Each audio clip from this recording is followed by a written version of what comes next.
3 habits to help you overcome your herpes diagnosis. Now, number 1, goes without saying, is go to the gym, do some fitness, go for a walk, find some sort of physical activity that's going to accompany you post-diagnosis. Now, it doesn't matter if you're male or female, or if you trained before, or if you never trained in your life, or if you're just off and on sometimes, do something, okay?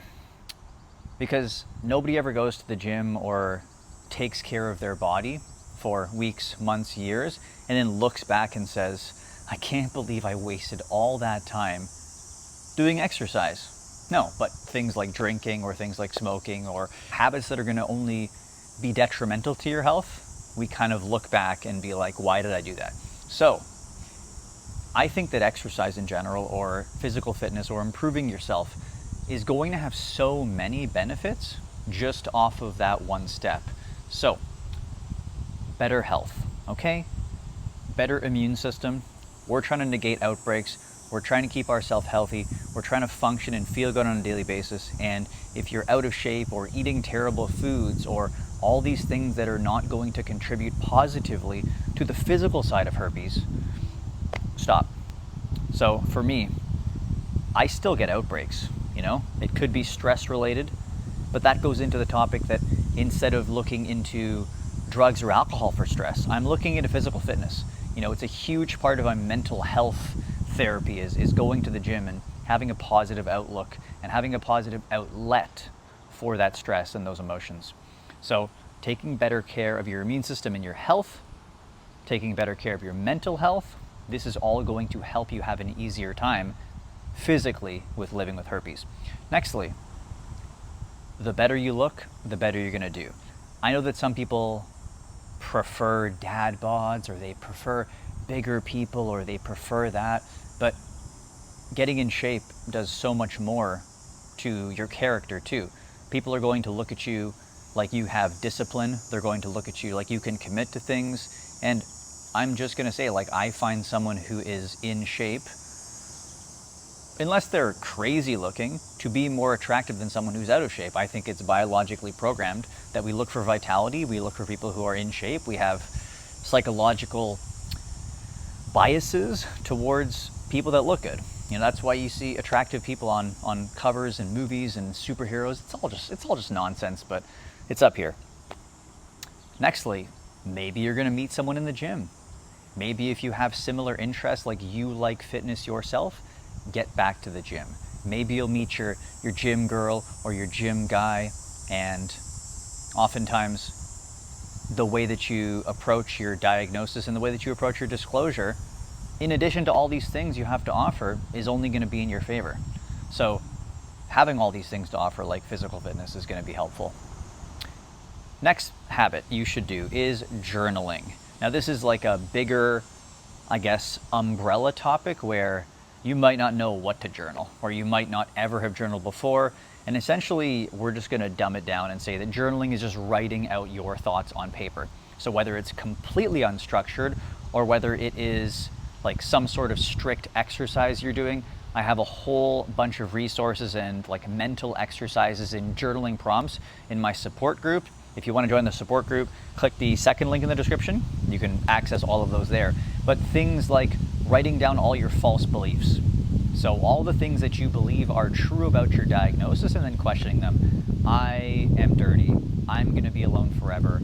I feel like the only person with herpes. These are oftentimes thoughts that ruminate in our head, but until we actually put it on paper and question it, it's harder to actually tell if it's true or false when it's just up here.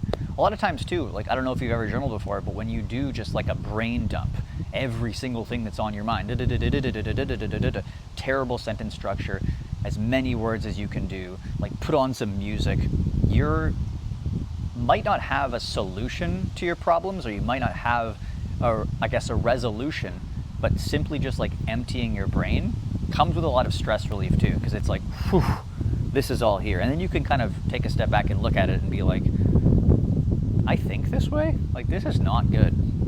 Other exercises you could do is a self-worth exercise. Make a T-chart, write down HSV status in one column, write down all the other amazing things that you have to offer. other than just your diagnosis, because oftentimes we think like I am just herpes versus, you know, loyal or, you know, in shape or financially stable or, you know, I don't know, just stuff that people got, put it down there. And if you find yourself being like, well, I don't really know if I have anything else to offer, instead of that, write down all the things you'd like to pursue or you'd like to accomplish or the goals you'd like to attain post-diagnosis. Because if you simply have like no goals or no aspirations, like going back to the gym, you're not gonna like go towards that. You're just gonna have a blank slate that says, this is my fate, I have herpes, nothing else. If you guys have any other journaling prompts or things that helped you, leave it in the comment section. But just the overarching idea that journaling is going to be part of your new habit now is going to be helpful. And I journaled all in 2020, and I honestly haven't journaled really like maybe a few times a year since 2020.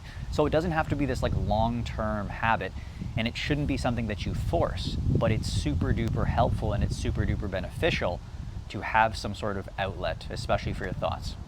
And number 3 is you get to choose. I was thinking about what habit would be good, and the habit honestly is like pick up a new hobby or pick up a new sport or pick up something that you actually want to do to keep your mind off of your diagnosis and put you in a positive direction. Now I know that we don't have time, we don't have money, phones are much more stimulating than like playing the guitar, but when you were a kid or maybe it was like years ago, we actually like did things. So maybe you like beach volleyball, or maybe you like playing the guitar, or maybe you like, I don't know, going down to the retirement home and playing shuffleboard with the old people. This is going to have a number of all other benefits too. So it's like you get to socialize, you get to get out of your house, you get to learn something new, you get to take your mind off your diagnosis, you get to potentially interact with people who have the same interests as you, which I would say arguably is better than meeting on a dating app.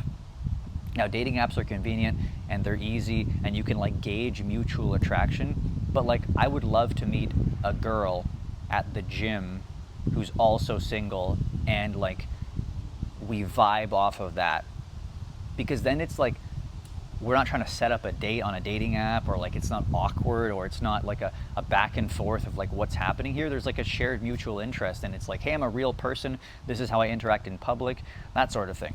So maybe it is just like picking something that you always wanted to do. I recently tried to take up boxing. Now, there was like a bit of a time commitment issue for me, but that's something I'd like to do because I can join a boxing class, I can meet some new guy friends, meet some new girlfriends, actually socialize in public and, you know, bond over a shared activity.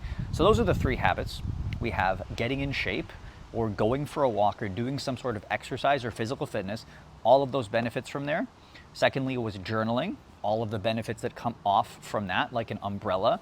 And then doing whatever it is that you want to do, learning something new, going back to an old hobby, because these are things that are going to get you out of your head, get you socializing, get you doing things, get you feeling like a new and improved version of yourself or your old self pre-diagnosis.